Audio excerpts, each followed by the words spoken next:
நம்ம சாப்பிடுவது எதுவும் நம்மை தீட்டுப்படுத்தாது.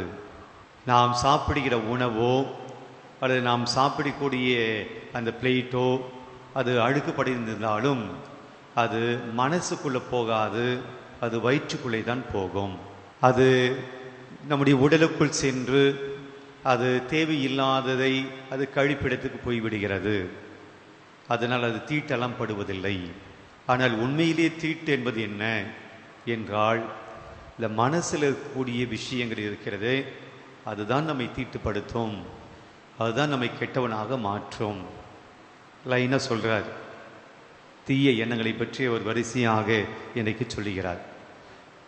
ஆக நம்முடைய உணவு, நம்முடைய எண்ணம், இதில் எது தீட்டுப்படுத்தும் என்றால், நாம் சாப்பிடுகிற உணவு நம்மை தீட்டுப்படுத்தாது, நம்முடைய எண்ணங்கள் தான் நம்மை கெட்டவனாக மாற்றுகிறது, நம்மை தீட்டுப்படுத்துகிறது.